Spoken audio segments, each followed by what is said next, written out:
The final box hit the living room floor with a thud that echoed through my empty house. My house. I stood in the center of the room, surrounded by stacked cardboard labeled in my hasty scrawl: kitchen, books, winter clothes. Sweat dampened my t-shirt despite the cool April morning. The bare walls and unfilled corners held nothing but potential, and for the first time in my 32 years, I owned every square inch of the space around me. I'd spent 3 years saving for the down payment on this modest 3-bedroom in Oakwood Heights. Nothing fancy, just 1,700 square feet of 1990s suburban architecture with beige siding and a postage stamp front yard. But it was mine. The realtor had emphasized the established neighborhood and strong community values, which I took to mean quiet streets and neighbors who might loan me a cup of sugar if I asked nicely. The doorbell rang as I was unpacking my coffee maker, priority number 1 after 6 hours of hauling boxes. A woman stood on my front step, her posture rigid as a fence post. She had a platinum blonde bob cut with precise edges that didn't move when she tilted her head to examine me. Mid-40s, wearing pressed khaki pants and a pale blue polo that matched her earrings exactly. Her smile stopped at her mouth, never reaching her eyes. "Welcome to Oakwood Heights." She extended her hand. "I'm Karen Thompson. My husband Robert and I live 3 doors down." She pointed to a 2-story colonial with immaculate landscaping. I shook her hand. "James Wright. Nice to meet you." Her gaze swept past me into my half-unpacked living room. Her nose wrinkled slightly at the disorder. "The Reynolds family lived here for 12 years, she said. "Such a shame when they left. They kept the property in wonderful condition." I nodded, unsure how to respond to what felt like an accusation disguised as small talk. "We take pride in our neighborhood," Karen continued. "The HOA Aesthetic Committee, which I chair, ensures Oakwood Heights maintains its character and property values." "Good to know." I shifted my weight, blocking her view into my home. "Your recycling bins." Her tone hardened. "They should be stored in your garage or backyard, not beside the house. It's in the HOA guidelines, page 7. She handed me a thick binder that seemed to materialize from nowhere. "You'll want to review this thoroughly." Before I could respond, she'd pivoted and was halfway down my walkway. "Welcome again, James. We'll be watching to make sure you settle in properly." That was my first warning. I should have paid closer attention. By week 3, I'd unpacked enough to feel somewhat settled. My furniture arrangement still felt temporary, but I'd hung a few pictures and stocked the kitchen. The house was becoming home, except for the notes that kept appearing on my door. The first came after garbage day. I'd placed my recycling bin at the curb the night before pickup, just like my neighbors. By evening, a pale blue note card was stuck to my door. "Please be mindful that bins must be returned to proper storage within 4 hours of collection. Refer to HOA Guidelines, Section 3.2. No signature, but the handwriting matched the label on the binder Karen had given me. The notes continued. One about grass that exceeded the acceptable 3.5-inch height I'd mowed 3 days earlier. Another about a garden hose I'd left uncoiled for an afternoon. Each message carried the same undertone. I wasn't measuring up to Oakwood Heights standards. The confrontation over my Halloween decorations came as no surprise. I'd put up a few plastic tombstones and a skeleton on my front lawn, tame compared to the elaborate displays down the street. Karen marched up my driveway while I was arranging them. "Those need to come down," she said, pointing at a tombstone. I straightened, pushing my glasses up. "What's wrong with them?" "They're dangerous for children." She crossed her arms. "The edges could cause injury." I ran my finger along the rounded plastic edge. "They're made for yards, for children to see." "The committee has concerns. We've had complaints." "From who?" Karen's eyes narrowed. "That's confidential HOA business. You'll be receiving a formal notice." She was true to her word. The next day, an official letter arrived citing community safety concerns and referencing obscure bylaws about hazardous lawn ornaments. I took down the tombstones, not wanting to fight over plastic decorations. The skeleton stayed up, a small act of defiance that earned me another note about offensive imagery. I began to realize this wasn't about rules. It was about control. The first real insight into what I was dealing with came at the neighborhood barbecue in early May. William Davis, the HOA president, hosted it in his expansive backyard. He was a tall man with salt and pepper hair who carried himself with the easy confidence of someone who'd lived in the neighborhood for decades.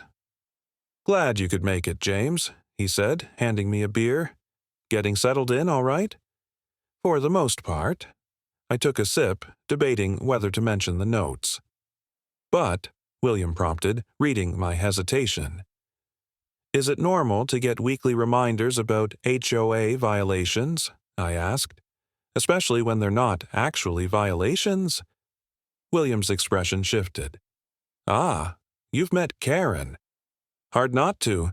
She seems to have opinions about everything I do. She tends to take her committee role seriously."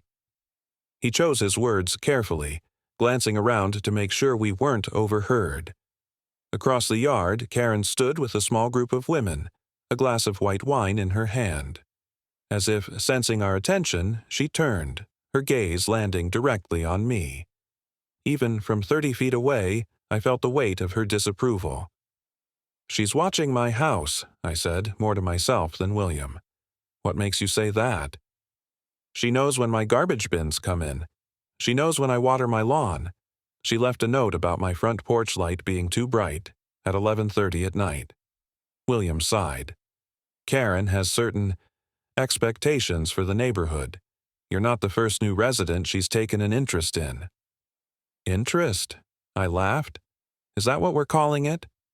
A woman nearby overheard and stepped closer. She introduced herself as Diane from 2 streets over. "You're in the old Reynolds place, right?" When I nodded, she lowered her voice. "Watch yourself with Karen. She drove the last 3 owners on that street to sell." "That's an exaggeration," William cut in, but his tone lacked conviction. "Is it?" Diane raised an eyebrow. "Remember the Mendez family? Karen reported their kids to animal control for running a weekend dog washing fundraiser. Or the Patels. She measured the height of their fence with a ruler and called the city inspector." "The fence was 6 inches over code," William admitted. "Because the ground sloped," Diane countered. "She picks targets, that's all I'm saying." I looked back at Karen, who was now pointedly ignoring us. "And I'm the latest?" "New people upset her routine," William said diplomatically. "She'll move on eventually." I wasn't reassured.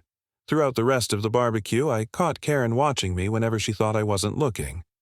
More disturbing was how she kept glancing in the direction of my house, which was visible from William's yard. Her interest seemed less about welcoming a new neighbor and more about surveilling a trespasser. On my walk home, another neighbor fell into step with me. He introduced himself as Tom from across the street. "I overheard your conversation about Karen," he said. "Just wanted to say, those weren't isolated incidents. She's got a thing about controlling who belongs here." "Why does the HOA let her get away with it?" Tom shrugged. "She knows the bylaws better than the people who wrote them. And she's careful. Always frames things as community concerns rather than personal grudges." "Has anyone ever stood up to her?" "The Campbell family tried last year. Their kid's basketball hoop allegedly violated some obscure height restriction. After they fought back, someone kept reporting their cars for parking violations. City ticketed them 6 times in a month." I stopped walking. "You think Karen called in those reports?" "Can't prove it," Tom said, "but the timing was interesting." I dismissed these warnings at first. Neighborhood drama existed everywhere, and surely some of these stories were exaggerated. Karen was annoying, but hardly the villain they painted her as. I decided to keep my head down, follow the reasonable rules, and let her fixation pass. Then, my packages started disappearing. It began with a video game controller I'd ordered on a Tuesday.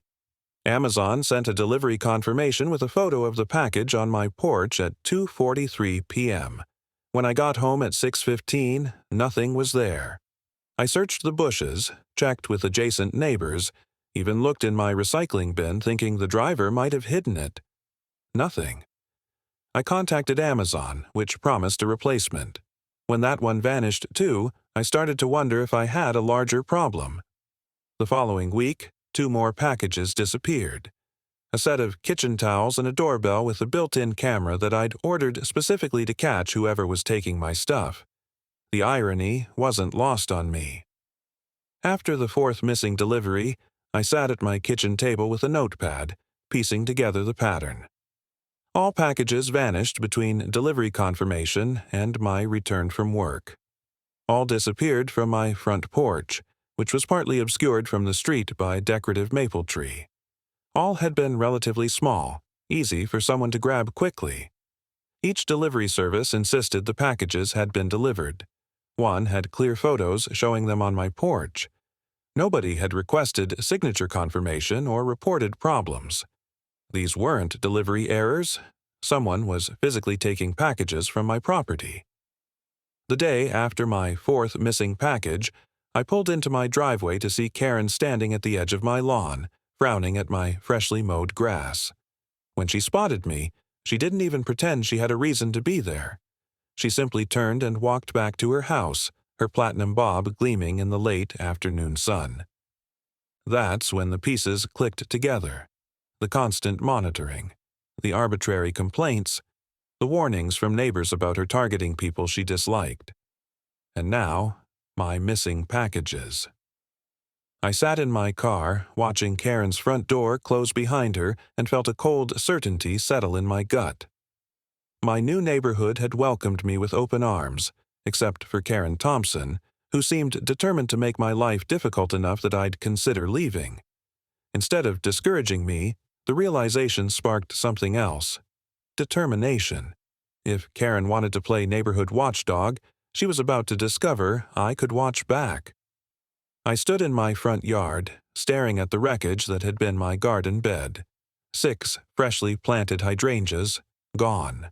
Not just trampled or broken, but completely dug up, roots and all.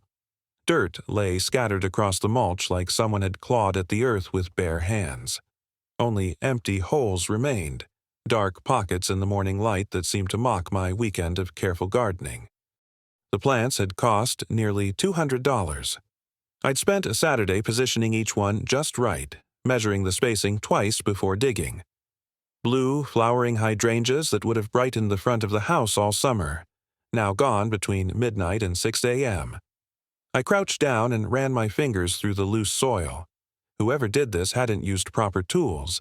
The edges of the holes were jagged, with clumps of dirt tossed aside rather than neatly piled. This wasn't random vandalism by bored teenagers. This was personal. 3 days had passed since I'd realized my packages were being stolen. 3 days of watching Karen's house from my windows, catching glimpses of her platinum bob as she, casually, walked past my property multiple times daily. 3 days of wondering how to prove what I already knew in my gut. The doorbell camera had been my first attempt. I'd installed it 2 days ago. A sleek black unit with motion detection and cloud storage. Basic protection, but enough to catch a package thief in the act. I'd mounted it carefully, tested it with my phone, and gone to bed feeling like I'd finally gained some control over the situation. The next evening, I returned from work to find it hanging limply from a single wire, the plastic casing cracked open. I checked the cloud storage. Nothing. The damage had happened in a blind spot with the camera angled up at the sky as it was vandalized. "Shame about your camera," Tom called from across the street, pausing while watering his lawn. "Wiring must have been loose." I'd nodded, not wanting to voice my suspicions without proof, but we both knew doorbell cameras don't break themselves. After the camera incident came the solar lights. Nothing fancy, just a row of small path markers that lit up my front walkway at night. 8 of them, pressed into the soil alongside the concrete. I'd walked past them at 11 p.m. while taking out trash. their warm glow casting pools of light on the grass. By morning, the entire row had vanished, leaving only small holes in the ground. No broken plastic, no scattered parts. Someone had pulled them up and carried them away. Now my hydrangeas. The escalation made my stomach turn. This wasn't just about making a point anymore. This was destruction of property, deliberate and malicious. I knelt there, dirt coating my fingers, and tried to imagine Karen digging in the dark, uprooting my plants one by one. The image fit too easily. Her face set with purpose, hands working with the same precision she applied to everything else in the neighborhood. The thought made my jaw clench. Brushing the soil from my hands, I stood up and headed inside. Work waited, and I needed time to think about my next move. I was done playing defense. That evening, I checked my car before driving to the hardware store, a habit I'd developed since the package thefts began. The setting sun caught something along the driver's side that made me stop mid-stride. A thin line ran from the back door all the way to the front fender. I crouched down, my fingers tracing what I already knew I'd find. A deep scratch in the paint, exposing the metal beneath. Fresh and deliberate. Too straight to be accidental.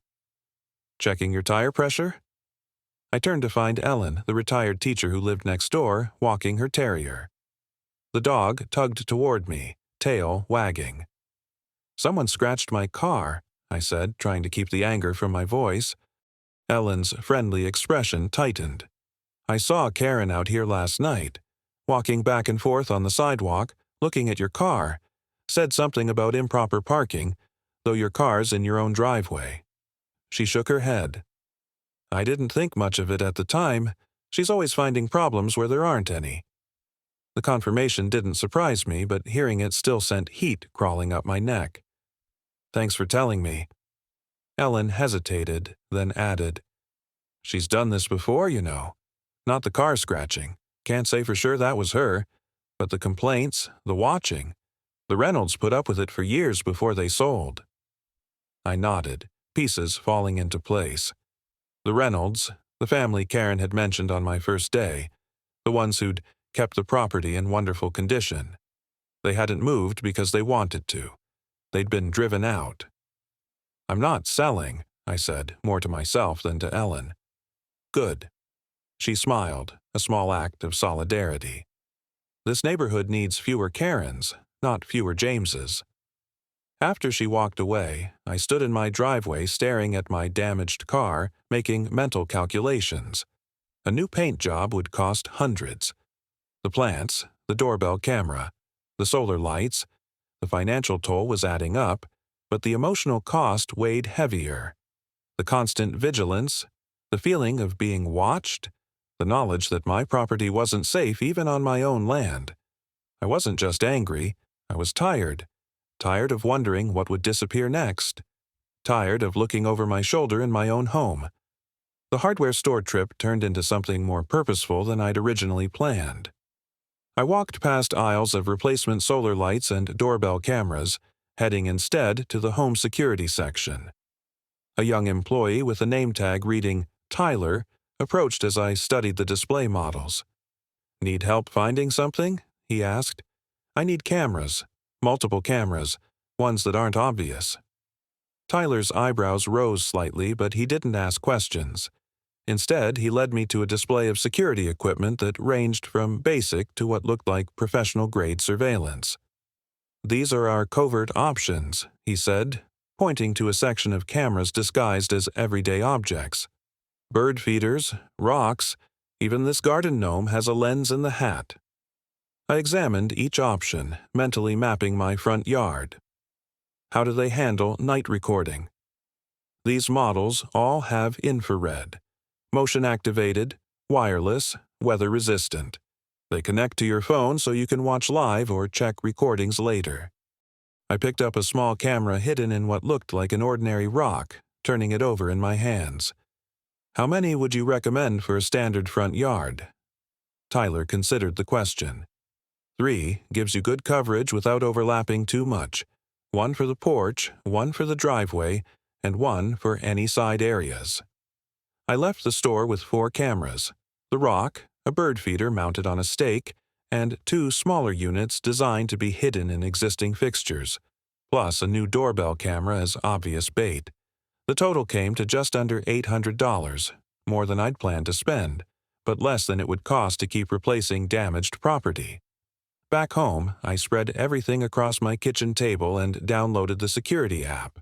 Each camera required setup, testing, and strategic placement. The work kept my hands busy while my mind churned through what I was doing. This wasn't just about catching a package thief anymore. I was gathering evidence of targeted harassment. Night had fallen by the time I was ready for installation. I started with the easy ones, the tiny cameras that fit into my porch light fixtures. I unscrewed the decorative caps, tucked the lenses into the empty space behind the bulbs, and reconnected the power. From the street, they looked like ordinary lights. Through my phone, they gave me a perfect view of my entire porch. The rock camera went into my flower bed, positioned among actual landscaping stones where the hydrangeas had been. I angled it toward the walkway and driveway, its dark lens nearly invisible among the pebbles. The bird feeder went near the edge of my property, mounted on a stake that gave it a clear view of the approach to my house. I filled the feeder with birdseed as camouflage, though I doubted birds would visit a newly installed feeder overnight. The new doorbell camera went up last, obvious and tempting, but now backed up by hidden eyes that would catch anyone who tried to disable it. Each camera connected to my home's Wi-Fi network and sent test alerts to my phone when they detected motion. I walked through the yard, deliberately triggering each one, watching the notifications pop up on my screen. The system worked. The trap was set. Only the bait remained. I ordered empty boxes from an office supply store, plain brown cardboard with nothing inside but packing paper. When they arrived, I'd place them on my porch like valuable deliveries, their empty interiors making them light enough to carry away easily. The perfect temptation. At the garden center, I bought new solar lights, the same model as before, but twice as many. This time I installed them not just along the walkway but around the entire front garden. From the street, they looked like glowing targets, each one an invitation to trespass. 3 days passed without incident. No more scratches, no more thefts. My phone remained quiet except for occasional alerts when delivery trucks or neighbors walked past. Each morning I checked the cameras, half expecting to find them damaged or disabled. Each evening I drove home with my stomach tensed, prepared to discover some new violation. Nothing happened. On the 4th day, the empty boxes arrived.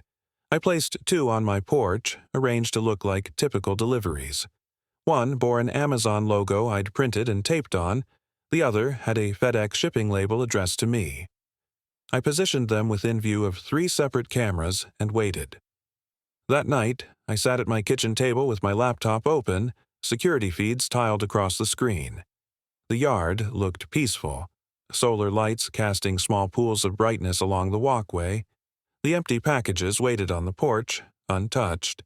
My phone sat beside my hand, ready to alert me to any movement. Outside, clouds drifted across the moon, momentarily darkening the street. My cameras automatically switched to night vision, rendering the world in ghostly green and black. I checked the time, almost midnight, and considered going to bed. Maybe Karen had noticed the cameras. Maybe she decided I wasn't worth the trouble. Then my phone vibrated against the table, the screen lighting up with an alert. Motion detected. Front yard. I tapped the notification, and the feed from the rock camera filled my screen. A figure moved at the edge of my property, hesitant but deliberate.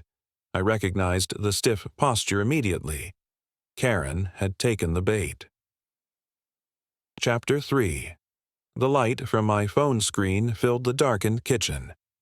In the murky green night vision display, Karen Thompson stood at the edge of my property, her platinum bob unmistakable even in the shadowy footage. I held my breath as I watched her scan the street, checking for witnesses before she committed to her next move. 3 days passed with the silent patience of a hunter's blind. I checked my security feeds obsessively, before leaving for work, during lunch breaks, and immediately upon returning home. The dummy packages remained untouched on my porch, their cardboard edges curling slightly in the spring humidity. Each night, I'd retrieve them and place them back out the next morning, refreshing the bait. My phone buzzed against my desk at work, the security app's notification banner sliding across the top of my screen. Motion detected. Front porch.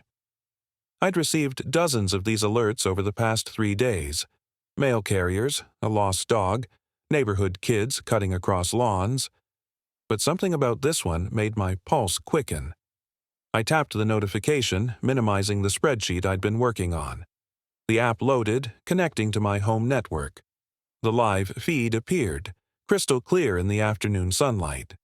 Karen Thompson walked up my front path with purpose in her stride.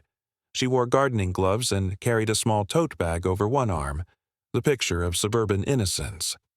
But her eyes darted left and right as she approached my porch, checking for witnesses. It was 2:15 p.m., a time when most of the neighborhood was at work or school. I leaned closer to my screen, barely breathing as I watched her climb the 3 steps to my porch. She paused at the top, scanning the street once more before bending down to examine the packages. Her movements were quick and efficient as she picked up both boxes, testing their weight. A slight frown crossed her face at their lightness, but she tucked them under her arm anyway. The camera caught her profile perfectly as she turned to leave, the determined set of her jaw, the satisfied gleam in her eyes. No hesitation, no guilt, just the practiced movements of someone who'd done this before. I switched camera views, following her retreat across my lawn and down the sidewalk. She didn't head toward the street or the community mailboxes where she might have claimed she was collecting misdelivered packages. Instead, she walked directly to her own house 3 doors down, disappearing inside with my property. The evidence was undeniable. I saved the footage to my phone, my hands trembling slightly with a mixture of vindication and anger. After weeks of harassment, I finally had proof. I forced myself to focus on work for the rest of the afternoon, though my mind kept replaying the footage. The brazen theft in broad daylight, the calculated timing, the practiced ease that suggested this wasn't her first time stealing packages. That evening, I'd barely finished dinner when another alert lit up my phone. Motion detected. Front yard. The rock camera had picked up a movement near my walkway. I switched to the live feed to find Karen once again on my property, this time crouched beside my solar lights. The night vision rendered her in ghostly green and black as she worked her way along the path, methodically pulling each light from the ground. She placed them in the same tote bag she'd used for the packages, her movements quick but thorough. One by one, the glowing markers disappeared, leaving sections of my walkway in darkness. I stood at my living room window, watching her through the blinds while simultaneously viewing her through my phone. The distance between us couldn't have been more than 30 feet, yet she had no idea I was documenting her every move. The irony wasn't lost on me. Karen, who had spent weeks watching me, was now the one being watched. I could have confronted her then, caught her in the act with the evidence literally in her hands. Part of me wanted to fling open the door and demand she explain herself, but the smarter part knew that building a complete case would be more effective than a heated confrontation that would devolve into denials. So I watched silently as she finished removing the last light, straightened her bag, and walked back toward her house. Her posture radiated satisfaction, another successful mission in her campaign to drive me away. Once she was gone, I sat at my kitchen table and began compiling the evidence. I downloaded all the footage from both incidents, along with the earlier recordings of her examining my car the night before it was scratched. I created a single video file that showed multiple camera angles of the same events, clearly identifying Karen and documenting her actions beyond any reasonable doubt. The final product was damning. 5 minutes of high-definition footage showing a neighbor systematically stealing and vandalizing my property. I added timestamps and labels identifying the locations and items taken, then saved copies to my computer, phone, and cloud storage. I slept better that night than I had in weeks, knowing that Karen's campaign against me was about to end. The Oakwood Heights police station occupied a small brick building downtown, its modest size reflecting the generally low crime rate in our suburb. I arrived just after 9 the next morning, having taken a rare personal day from work. The evidence file was loaded on my phone and backed up on a USB drive in my pocket. The front desk officer directed me to a small interview room where Officer Michael Johnson would meet me. The space was utilitarian: a table, 3 chairs, and walls painted the same beige as every government building I'd ever entered. I placed my phone on the table and waited. Officer Johnson arrived 5 minutes later, a stocky man with close-cropped hair and the measured movements of someone who'd been in law enforcement for years. He introduced himself with a firm handshake and a direct gaze that sized me up in seconds. "So, Mr. Wright, the desk sergeant says you're here about package theft?" "And property destruction," I added, unlocking my phone. "I've been experiencing targeted harassment from a neighbor for several weeks." Johnson's expression remained neutral, but I caught the slight shift in his posture, the subtle straightening that suggested he'd heard similar complaints before and was reserving judgment. "Tell me what's been happening," he said, pulling out a notepad. I laid out the timeline, the escalating notes, the missing packages, the damaged doorbell camera, the uprooted plants, the car scratch, and finally, the video evidence I'd captured. Johnson took notes without comment, his pen moving steadily across the page. "And you believe all of this is being done by the same person?" he asked when I finished. "I know it is." I slid my phone across the table. "This is from yesterday." Johnson picked up the phone and played the video. His professional detachment slipped slightly as he watched Karen clearly stealing packages from my porch, then returning later to remove the solar lights. When the video ended, he replayed certain sections, pausing on the clearest frames of Karen's face. "This is about the clearest case of porch theft I've ever seen," he remarked, setting the phone down. "Usually we get grainy doorbell footage or a distant shot that could be anyone. But this," he tapped the screen, "this leaves no room for interpretation." He pulled out a formal report form and began filling it in. "The package theft is a misdemeanor, mail theft. The property damage adds another charge. We're looking at criminal mischief, possibly trespassing as well." His pen moved efficiently across the paper. "Value of the stolen and damaged items?" I gave him the figures: the plants, the doorbell camera, the solar lights, the car repair estimate. The total came to just over $1,000. "That pushes it into a higher category," Johnson noted. "I'll need you to email me these videos for the official record. We'll contact Ms. Thompson today." "What happens next?" I asked.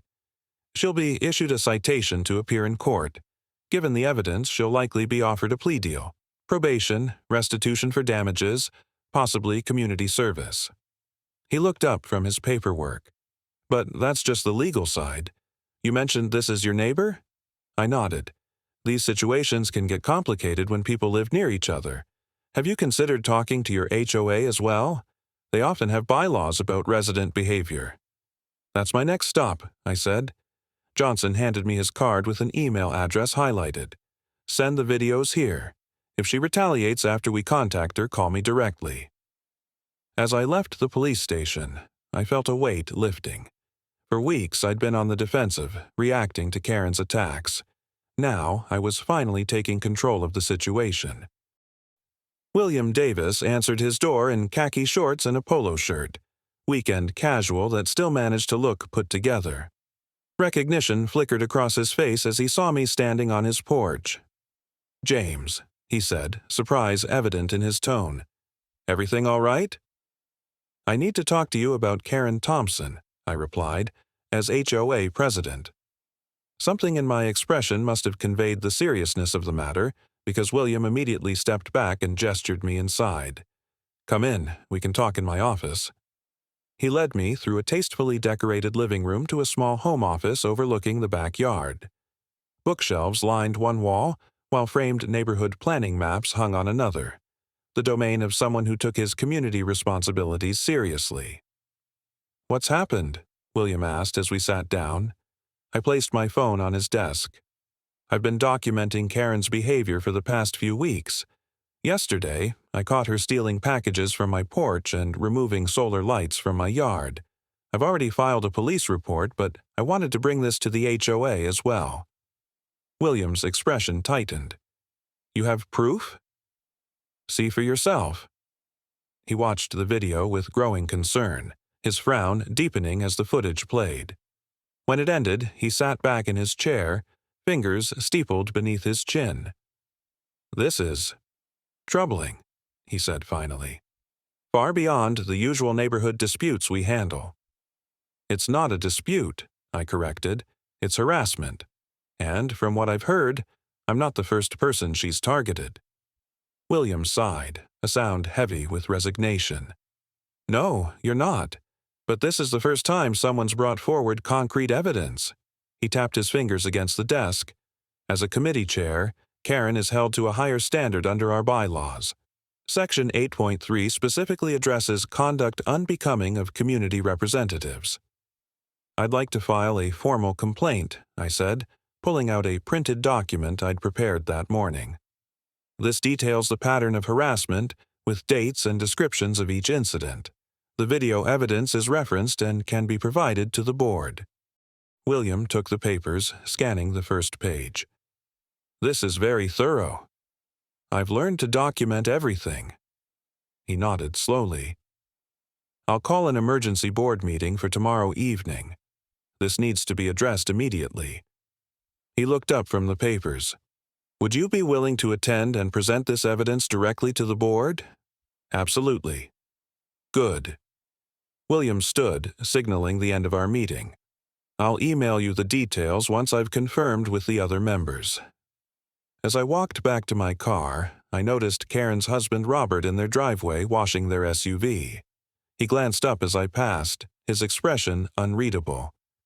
I wondered how much he knew about his wife's activities, whether he was complicit or simply turned a blind eye. Either way, their household was about to face consequences that had been a long time coming. The HOA board meeting was held in the community center, a modest building near the neighborhood entrance that hosted everything from yoga classes to holiday parties. I arrived 15 minutes early, laptop and evidence in hand, to find the small conference room already half filled with board members setting up for the meeting. William greeted me at the door, his manner professional but supportive. We'll address your complaint first before the regular agenda items, he explained, directing me to a seat at the front table. The full board is here, 7 members including myself. I recognized a few faces from neighborhood events.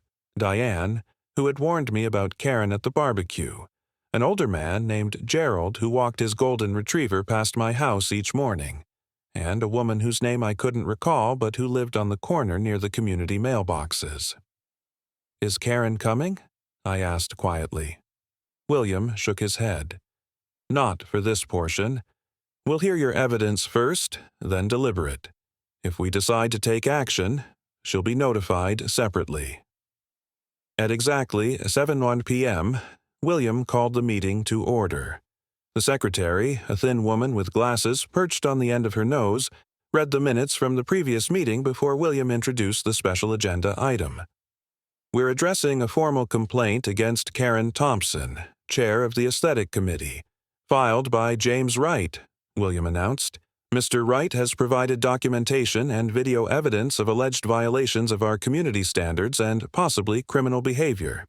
Mr. Wright, please present your case. I connected my laptop to the projector and faced the board. For the past month, I've experienced escalating harassment from Karen Thompson, I began, my voice steadier than I expected. It started with notes about minor or non-existent HOA violations and progressed to vandalism and theft. I walked them through the timeline, just as I had with Officer Johnson. The board members listened intently, their expressions growing more concerned as I detailed each incident. When I played the video footage, a collective murmur ran through the room. This was recorded yesterday afternoon and evening, I explained as Karen's figure moved across my property on the screen. As you can see, She took packages from my porch and later returned to remove solar lights from my yard. Has this been reported to the police? Gerald asked. Yes, yesterday morning. Officer Johnson filed charges for theft and criminal mischief. The board members exchanged glances. William cleared his throat. Thank you, Mr. Wright. Do any board members have questions before we deliberate? Diane leaned forward. Have you had any direct confrontations with Karen about these issues? She approached me about Halloween decorations she claimed violated HOA rules, but I later confirmed with William that no such violation existed, I replied. Otherwise, her communication has been through notes left on my door or property damage. After a few more questions, William thanked me and asked me to step outside while they discussed the matter. I waited in the hallway, checking my phone periodically as 20 minutes stretched to 30. Finally, the door opened and William gestured me back inside. The board members sat with solemn expressions as I took my seat. Mr. Wright, William began formally, the board has reviewed your evidence and complaint. According to our bylaws, committee chairs and board members are held to the highest standards of community conduct. The evidence you've provided clearly shows behavior that violates not only our community standards, but also state law. He glanced down at a document in front of him. The board has voted unanimously to remove Karen Thompson from her position as Aesthetic Committee Chair, effective immediately.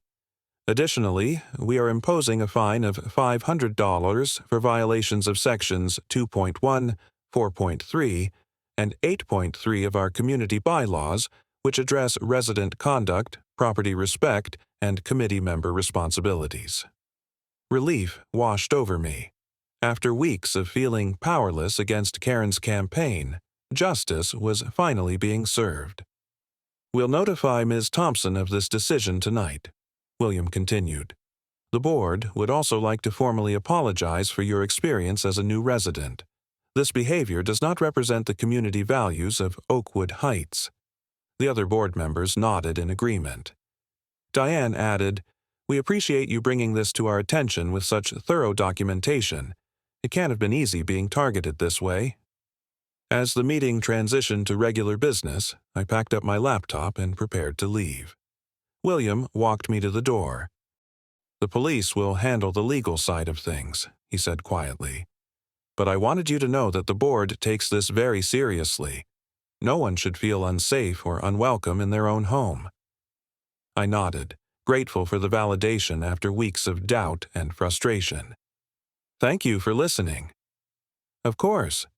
William hesitated, then added, Just between us, there have been concerns about Karen's behavior for some time, but without concrete evidence, the board's hands were tied. You've done the community a service by speaking up. As I walked back to my house in the gathering dusk, I noticed lights on in Karen's home. I wondered if she'd received the board's notification yet, how she was reacting to the knowledge that her actions had finally caught up with her. Part of me expected to feel triumphant, but instead, I felt only relief. Relief that the constant vigilance could end, that I could finally settle into my home without looking over my shoulder. The solar lights I'd replaced that morning glowed softly along my walkway, undisturbed. My porch stood empty of packages, real or fake. For the first time since moving to Oakwood Heights, I walked up my front steps without scanning for notes or checking for damage. A week passed, like a long-held breath finally released. I stood at my kitchen window, coffee mug warming my hands as I watched the early morning light spread across my front yard. The hydrangeas I'd replanted 2 days earlier stood in neat rows, their leaves still beaded with dew. No footprints marred the soil around them. No mysterious damage had appeared overnight. The quiet felt strange after weeks of vigilance, like the sudden silence when a persistent noise finally stops. My phone buzzed on the counter. A text from Officer Johnson. Citation delivered to K. Thompson yesterday. Court date set for next month. Call if any new issues. I set down my coffee and typed a quick thank you. The legal wheels were turning, exactly as Johnson had promised. Karen had been charged with misdemeanor theft and criminal mischief. Nothing that would land her in jail, but enough to establish a record of her behavior. The restitution would cover my financial losses, though not the weeks of stress and paranoia. My laptop sat open on the kitchen table, the neighborhood Facebook group displayed on screen. I'd never paid much attention to it before, but in the past few days, it had become a fascinating window into the community's reaction. William had posted a carefully worded announcement about recent changes to committee leadership, following violations of community standards. He hadn't named Karen directly, but he hadn't needed to. The comment section had exploded. "Thank you," wrote someone named Melissa Cooper. "She reported my son's basketball hoop 3 times last year. 3 times. Remember when she called animal control on the Mendez family's dog washing fundraiser for their son's school trip?" added Thomas Grayson. "Said they were running an illegal business when they were just washing neighbors' dogs for donations." "She threatened to report my mother for her garden gnome collection," wrote Rebecca Chen. "Said they were ethnically inappropriate, whatever that means." The stories kept coming, dozens of them, spanning years. Each one followed the same pattern. Karen finding some minor issue, escalating it beyond reason, and using HOA rules or city ordinances as weapons. Reading through them, I realized how lucky I'd been to catch her in the act. Most of her victims had suffered without proof, left only with the frustration of knowing who was responsible, but being unable to prove it. I closed my laptop and finished my coffee. The neighborhood meeting was tonight. The regular monthly gathering, not the emergency session where Karen had been removed from her position. William had texted yesterday asking if I planned to attend. I hadn't decided yet. Part of me wanted to move past the whole situation, to finally enjoy my home without the shadow of conflict. But another part recognized that my presence might matter to neighbors who'd been silently dealing with Karen's behavior for years. My phone buzzed again, this time an email notification from the HOA treasurer confirming receipt of Karen's $500 fine. The system was working. Justice, such as it was, had been served. The community center parking lot was unusually full when I arrived that evening. Cars lined both sides of the narrow access road, forcing late arrivals to park along the main street. I found a spot near the entrance and walked toward the building, noticing clusters of neighbors chatting animatedly outside the doors. Inside, the meeting room that had been half empty for the emergency session was now packed. Extra chairs had been brought in from somewhere, creating tight rows that still couldn't accommodate everyone. People stood along the walls, some holding coffee cups from the small refreshment table in the corner. William spotted me from the front of the room and waved me over. "Quite the turnout," he said, gesturing to the crowd. "I don't think we've had this many people at a regular meeting in years." "Word travels fast," I observed, "especially when it's news people have been waiting to hear." He lowered his voice. "Karen's coming tonight. She called this afternoon insisting on addressing the board." My stomach tightened. "About what?" "She claims there's been a misunderstanding. Says she wants to clear her name." William's expression made it clear what he thought of that prospect. "Just wanted to give you a heads up." I nodded, scanning the room. No sign of platinum blonde hair yet, but the meeting wouldn't start for another 10 minutes. I found a seat near the middle, nodding to neighbors I recognized.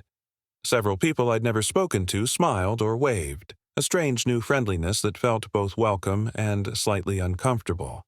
I wasn't used to being the center of attention. At precisely 7 o'clock, William called the meeting to order.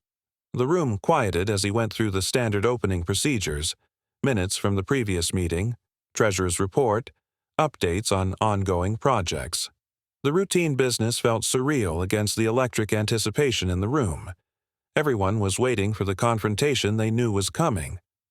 It arrived 20 minutes into the meeting, during the open forum portion. The side door opened and Karen Thompson entered, her husband Robert trailing behind her like a reluctant shadow. The room fell silent as she walked to the front, her posture rigid with practiced dignity. She wore a pale blue blouse and white pants, her platinum hair arranged in its usual perfect bob. Only the tightness around her mouth betrayed any emotion. "I'd like to address the board and the community," she announced, her voice carrying in the silent room. William nodded. "You have the floor for 3 minutes, as per our bylaws." Karen turned to face the room, her eyes skipping over me as if I didn't exist. "There seems to be a serious misunderstanding that I need to correct," she began, her tone measured and rehearsed. "As many of you know, I've served this community for years, working tirelessly to maintain our property values and neighborhood standards." A murmur ran through the crowd, quickly silenced by William's raised hand.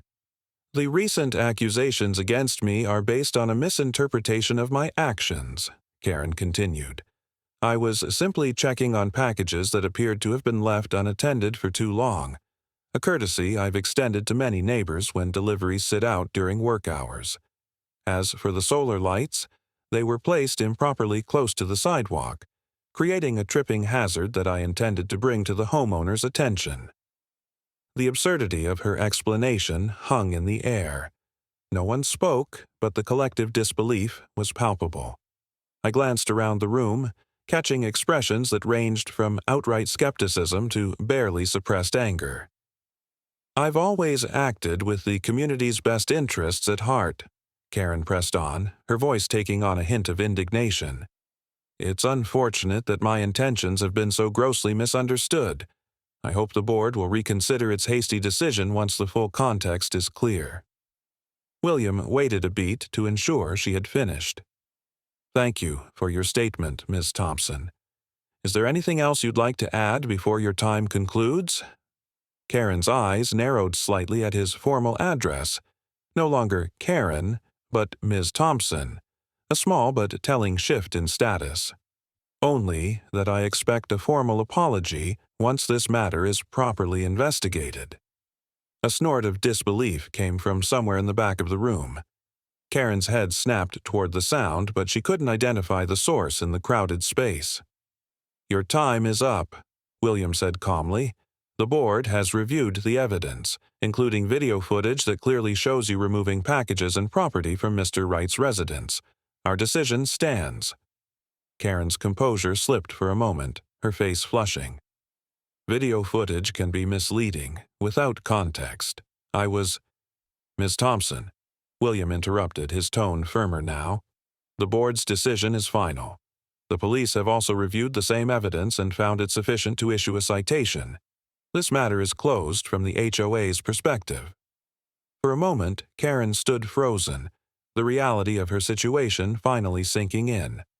Her carefully constructed defense had fallen flat against the wall of evidence and collective experience. She glanced around the room, perhaps searching for a sympathetic face, but found none. Even those who might have supported her in the past sat in stony silence. Robert stepped forward and touched her elbow gently. "Karen," he murmured, just loud enough for those nearby to hear. "Let's go." She jerked away from his touch but turned toward the door. As she walked out, her heels clicking sharply on the linoleum floor, the room remained silent. Only when the door closed behind the Thompsons did the collective tension release in a wave of whispered conversations. William restored order and moved on to the next agenda item, but the energy in the room had shifted. People leaned toward each other, exchanging comments behind raised hands. The meeting continued, but Karen's failed defense had become the real story of the night. After the formal business concluded, the gathering transformed into something more like a social event. People lingered, forming conversation circles that buzzed with animated discussion. I found myself at the center of one such group, accepting thanks from neighbors I barely knew.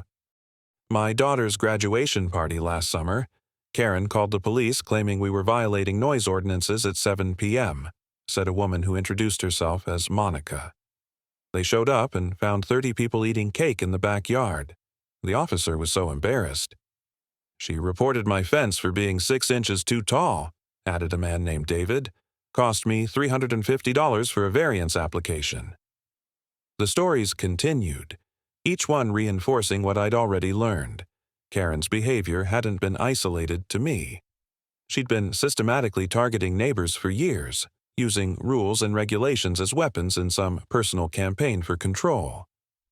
As the crowd thinned, William approached me with a cup of coffee. "Quite a night," he said, handing me the cup. "How are you holding up?" "Fine," I replied, surprised to find it was true. "It feels good to have it resolved." "The community owes you a debt," William said quietly. "What you did took courage." I shook my head. It was self-preservation more than courage. Sometimes they're the same thing. He glanced toward the door where Karen had made her exit. "I've been president for 3 years. In that time, I've received more complaints about Karen Thompson than about all other issues combined. But without evidence, there was never anything concrete enough to act on." "She was careful," I acknowledged. "Until you," William said with a slight smile. "She underestimated you." As I drove home that night, the streets of Oakwood Heights looked different somehow, more welcoming, less like territory to be navigated cautiously. Porch lights glowed warmly in the darkness. A couple walked their dog along the sidewalk, raising their hands in greeting as I passed.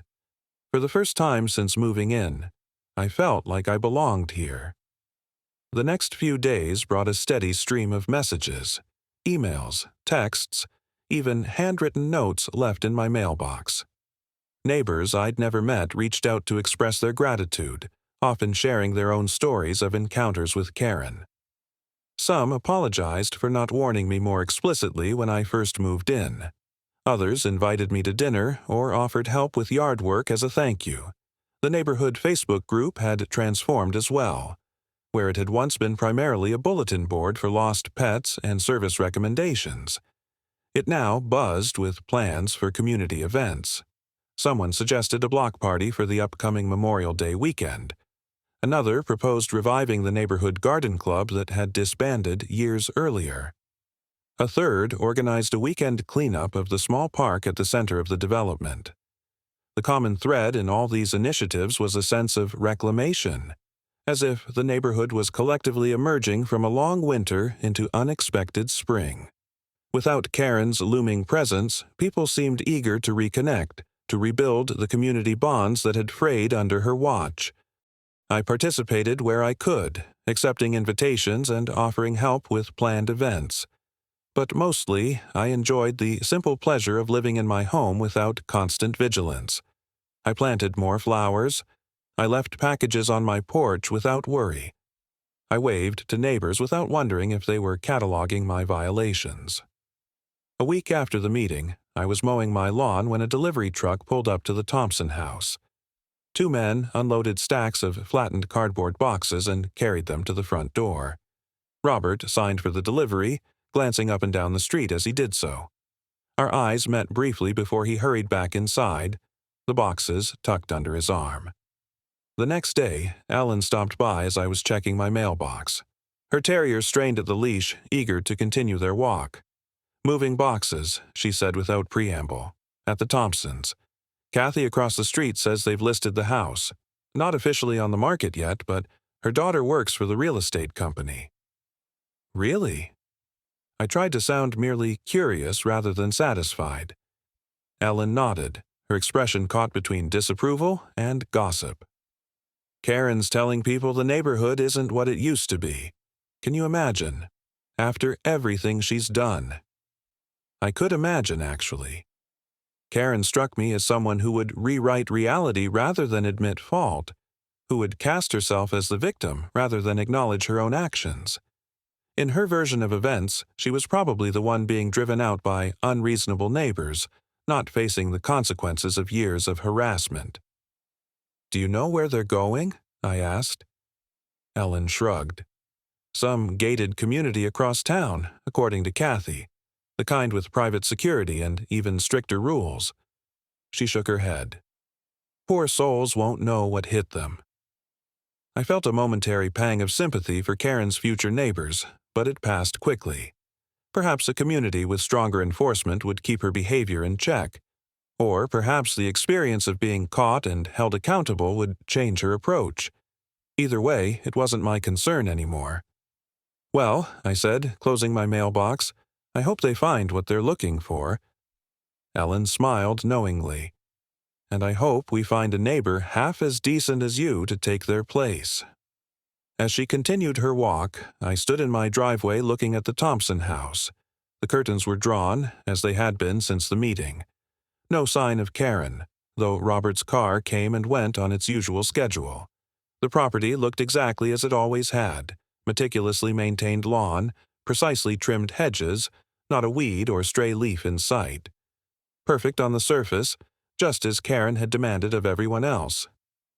I wondered if she ever saw the irony, that in her quest to control her environment she had created exactly the situation she feared most: declining property values, her own, community discord, and, ultimately, the loss of her home. She had become the very problem she claimed to be fighting.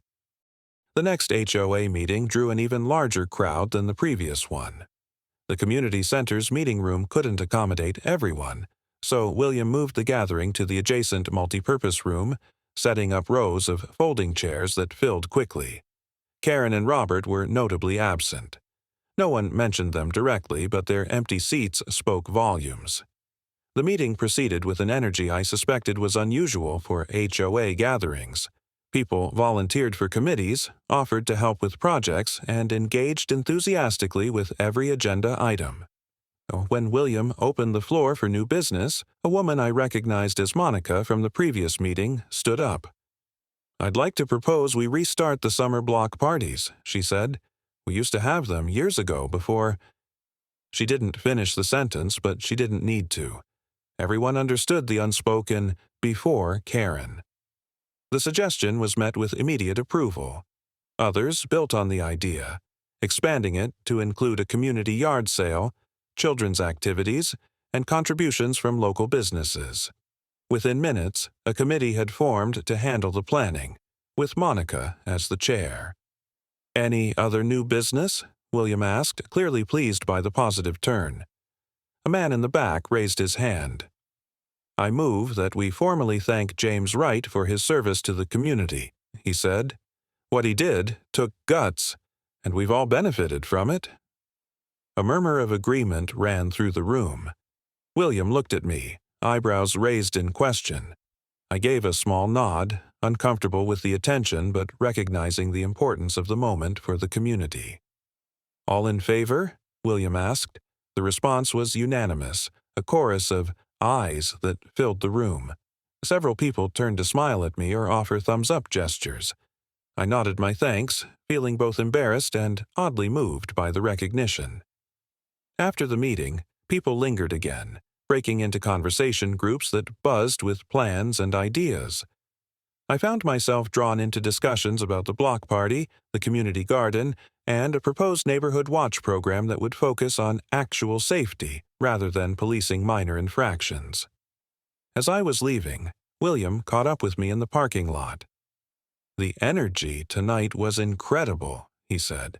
"I haven't seen the community this engaged in years." "It's nice to see," I agreed. "Sometimes it takes a crisis to bring people together," William observed. "Karen did us an unintentional favor by pushing things to a breaking point." I considered this as we walked to our cars. "I think people were just waiting for permission to connect again," I said finally. Once they saw it was safe, that they wouldn't be reported or criticized for every little thing, they were ready to engage. William nodded thoughtfully. "Fear is a powerful isolator.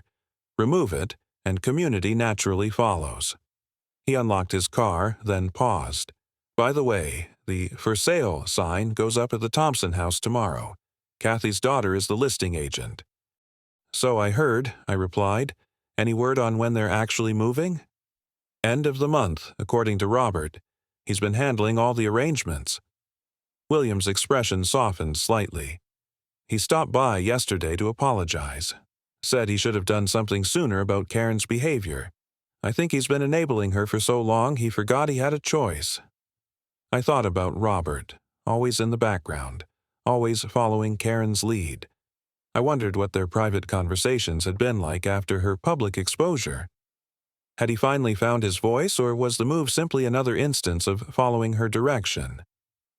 "Well," I said, "I hope they both find what they need." William smiled.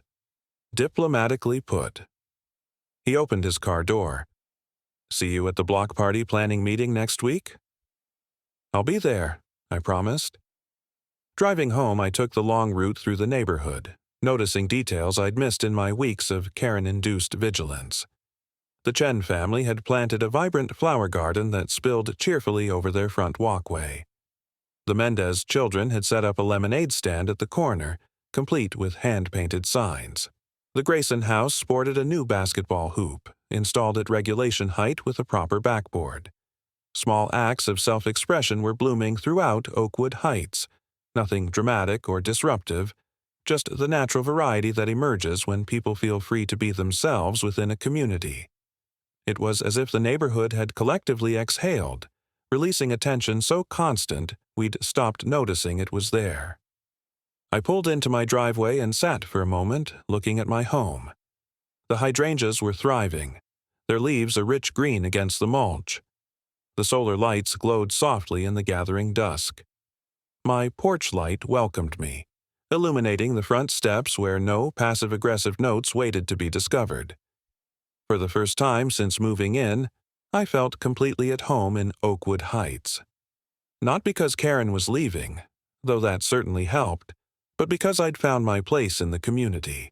I'd stood up for myself and, inadvertently, for everyone else who had suffered silently under her reign.